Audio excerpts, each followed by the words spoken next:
नमस्कार भक्तों, स्वागत है आपका इस पावन महासमुद्र में। आज हम आपको एक ऐसी दुर्लभ और विशेष जानकारी देने जा रहे हैं जिसे जानकर आपकी गरीबी हमेशा के लिए समाप्त हो जाएगी और आप अपने जीवन में धन, समृद्धि और खुशहाली की अनुभूति करेंगे। हम इस वीडियो में गरीबी को खत्म करने के लिए 5 से 7 महत्वपूर्ण उपायों पर चर्चा करेंगे। यदि आपने ये उपाय अपनाए तो निश्चित रूप से आपको वित्तीय समृद्धि का अनुभव होगा। जय माता दी। जो भक्त दुर्गा माँ की सच्चे मन से आराधना करते हैं उनसे विनम्र निवेदन है कि इस महत्वपूर्ण वीडियो को चैत्र नवरात्रि के शुभ अवसर पर पूरा देखें और इसे अपने दोस्तों और परिवार के साथ भी साझा करें। आपकी भक्ति सच्चे मन से की गई हर प्रार्थना को माँ अवश्य सुनेंगी। इस वर्ष दुर्गा माता का आगमन हमारे बीच पालकी पर सवार होकर हो रहा है। हमारी हिंदू सनातन शास्त्रों में वर्णित है कि जब नवरात्रि में माता दुर्गा सिंह पर नहीं बल्कि पालकी पर पधारती हैं, तो यह अत्यंत शुभ और कल्याणकारी होता है। ऐसे में भक्तों का जीवन सुखमय हो जाता है और उन्हें भक्ति का भरपूर फल मिलता है। दुर्गा माँ का ये रूप हमें आत्मा के सुकून और समृद्ध जीवन का आशीर्वाद देता है। चैत्र नवरात्रि में पूजा के दौरान हम कई चीजें चढ़ाते हैं, जैसे कि जौ, चावल, फल और दीपक की बत्तियां। लेकिन क्या आप जानते हैं कि इन सब का सही उपयोग करना कितना महत्वपूर्ण है? इस वीडियो में हम आपको बताएंगे कि जब आपके समक्ष पूजन का समय आता है तो आपको इन सामग्रियों का क्या करना चाहिए ताकि आपको इसका पूरा लाभ मिल सके। आपको जानकर खुशी होगी कि चैत्र नवरात्रि का शुभारंभ 30 मार्च से हो रहा है और इसका समापन 6 अप्रैल को होगा। कलश स्थापना, घट स्थापना का शुभ मुहूर्त 30 मार्च को प्रातःकालीन मुहूर्त के अनुसार सुबह 6:01 से 10:02 तक और अभिजीत मुहूर्त दोपहर 12:01 से 12:50 तक विशेष रूप से शुभ है। मित्रों, चैत्र नवरात्रि के दौरान हम जब माँ दुर्गा की पूजा करते हैं तो कई भक्तगण पूजा समाप्त होने के बाद बचे हुए चावल, फल और दीपक की बत्तियां नदी में विसर्जित कर देते हैं। यह एक बड़ी गलती है जो भक्तों को इसके गहरे अर्थ को न समझने के कारण करनी पड़ती है। वास्तव में जो चावल आपने देवी माँ को चढ़ाए हैं वह सिर्फ चावल नहीं होते, वे आपके समर्पण और श्रद्धा का प्रतीक होते हैं। इस पवित्र सामग्री को बर्बाद करने के स्थान पर इसे अपने भंडार में रखना चाहिए। ऐसा करने से आप इन क्षणों की ऊर्जा और आशीर्वाद को अपने जीवन में संजो कर रख सकते हैं। जब आप इन चावलों को अपने सामान्य चावल में मिलाते हैं तो यह आपके घर में धन और समृद्धि की कमी को दूर करने में सहायता करता है। इसी तरह की एक और महत्वपूर्ण बात यह है कि जो श्रृंगार का सामान आपने माँ को चढ़ाया है उसे भी नदी में विसर्जित करना गलत है। इस श्रद्धा भरे सामान को विशेष रूप से विवाहिता महिलाओं को दिया जाना चाहिए ताकि वे इसे अपने लिए शुभ माना जाए।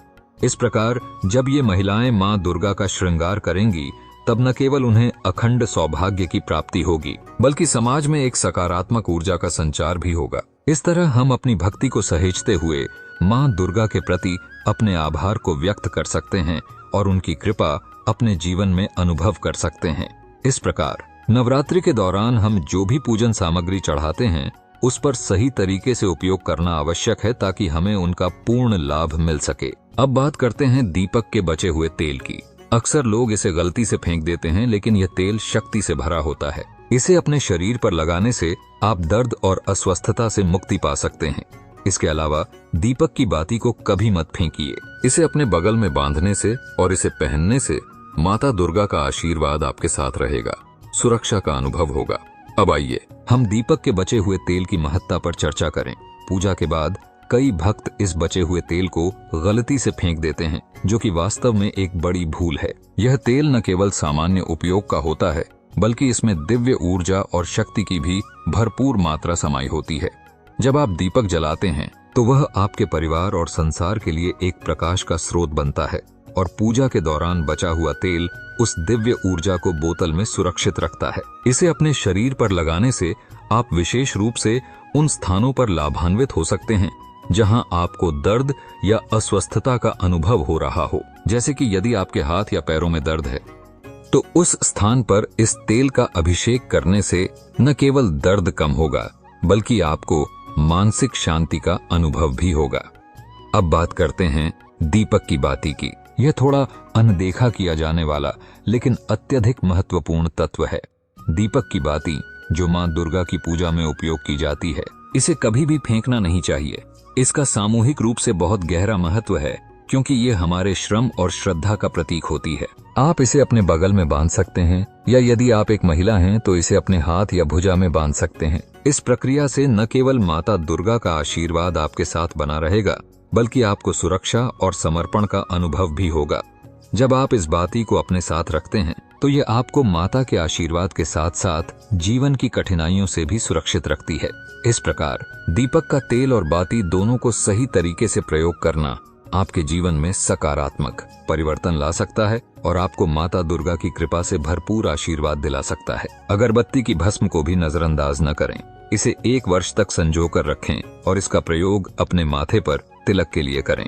यह आपके मानसिक स्वास्थ्य को सुधारता है और ध्यान लगाने की शक्ति को बढ़ाता है। अगरबत्ती की भस्म को कभी भी नजरअंदाज न करें, क्योंकि इसका धार्मिक और आध्यात्मिक महत्व बहुत गहरा है। जब आप पूजा के समय अगरबत्ती जलाते हैं तो वह न केवल वातावरण को सुगंधित करती है, बल्कि उसमें छिपी ऊर्जा और दिव्यता को भी प्रकट करती है।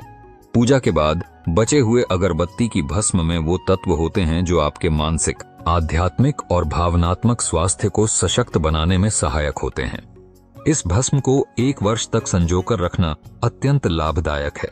यह न केवल आपके घर में सकारात्मक ऊर्जा का संचार करती है, बल्कि इसे अपने माथे पर तिलक करने से मानसिक स्वास्थ्य में सुधार करने में मदद मिलती है। अगरबत्ती की भस्म का तिलक करने से आपके अस्तित्व में आध्यात्मिक शक्तियों का संचार होता है, जिससे आप अपने विचारों को एकाग्र कर पाते हैं और मध्यस्थता में अधिक दक्षता प्राप्त करते हैं। यह प्रक्रिया ध्यान लगाने की शक्ति को भी बढ़ाती है। जब आप सावधानी पूर्वक अपने माथे पर अगरबत्ती की भस्म का तिलक करते हैं तो यह आपके चक्रों को संतुलित करने में सहायक होता है, जिससे मानसिक तनाव और चिंता में कमी आती है।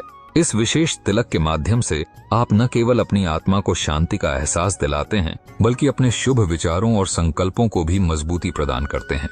भक्ति का सच्चा फल जल्द ही पाने के लिए जरूरी है कि हम पूर्ण मन से मां दुर्गा की आराधना करें। जब हम नवरात्रि के दौरान सच्चे हृदय से इन उपायों को अपनाते हैं तो अवश्य ही दुर्गा माता का आशीर्वाद हमारे जीवन में चारों ओर फैलेगा। भक्ति का सच्चा फल प्राप्त करने के लिए यह अत्यंत आवश्यक है कि हम मां दुर्गा की आराधना को पूर्ण मन और श्रद्धा के साथ करें। नवरात्रि का पर्व केवल एक धार्मिक अनुष्ठान नहीं है, बल्कि यह आत्मिक उन्नति, सकारात्मक ऊर्जा और जीवन में सुधार का एक अवसर है। जब हम नवरात्रि के दौरान सच्चे हृदय से देवी मां की पूजा करते हैं और उनसे मार्गदर्शन प्राप्त करते हैं तो हमारी भक्ति की गहराई हमारे जीवन को सुख, समृद्धि और शांति से भर देती है। इस प्रकार जब ये महिलाएं मां दुर्गा का श्रृंगार करेंगी तब न केवल उन्हें अखंड सौभाग्य की प्राप्ति होगी, बल्कि समाज में एक सकारात्मक ऊर्जा का संचार भी होगा। इस तरह हम अपनी भक्ति को सहेजते हुए मां दुर्गा के प्रति अपने आभार को व्यक्त कर सकते हैं और उनकी कृपा अपने जीवन में अनुभव कर सकते हैं।